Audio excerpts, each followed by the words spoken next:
The Middle East is once again in crisis, and this time it's no proxy war. On June 13th, 2025, the decades-long shadow conflict between Israel and Iran finally ignited into direct military confrontation.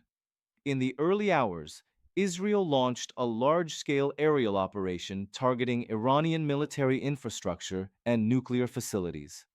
Over 200 airstrikes reportedly hit locations including Natanz, Isfahan, and air defense sites across central and western Iran.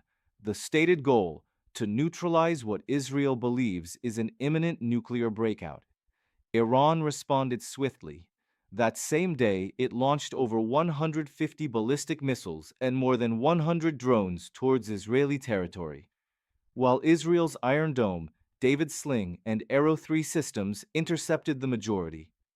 A few reached their targets, resulting in the deaths of 3 civilians and injuries to nearly 90 more. Though full casualty counts are unconfirmed, reports suggest that several Iranian military personnel were killed in the initial Israeli strikes. Civilian infrastructure in both countries has been damaged, and tensions remain extremely high. International reaction was immediate.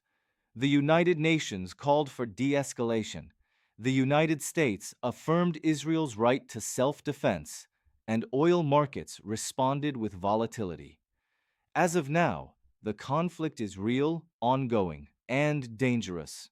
But beyond what's already happened, the next phase of this confrontation remains uncertain. What follows is speculative, a possible escalation based on current military capabilities and past strategic patterns.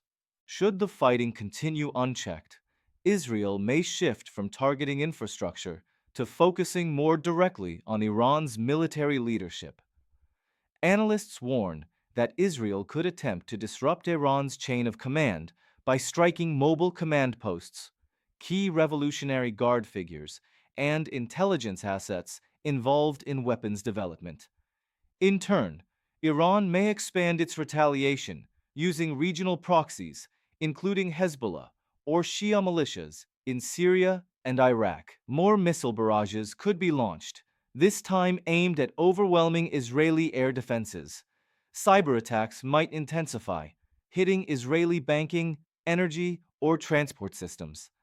The risk of a wider war, drawing in Gulf states, the US, or Russia, is no longer theoretical.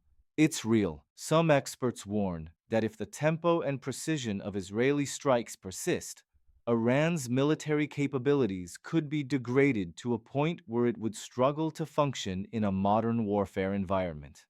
One analyst phrased it this way: if this continues, Iran could be bombed back to the Stone Age. It's a metaphor, describing not physical destruction, but the disabling of power grids, communications, digital command systems, and the satellite links that underpin modern militaries.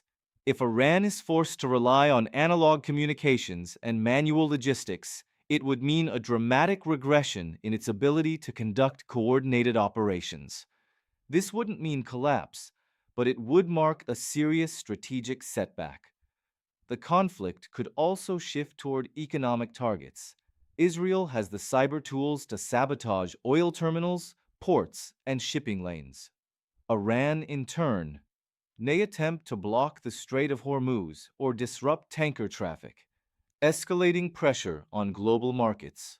Meanwhile, both countries face domestic pressure. In Israel, civilians live under the constant threat of missile attack. In Iran, widespread blackouts and disrupted services could trigger protests or civil unrest. Whether the war expands or pauses now depends on diplomacy behind closed doors. Reports suggest that intermediaries, possibly the UAE, Turkey, or Oman, are exploring back-channel negotiations, but trust is minimal, and the momentum of war is hard to reverse once it begins. What's clear is this: the age of deniable operations and quiet sabotage is over. The region has entered a dangerous new chapter, and what happens in the next 72 hours could shape the balance of power in the Middle East for a generation. If you found this breakdown valuable, like the video and subscribe to the channel for more geopolitical analysis and conflict briefings, updated with facts, not fear.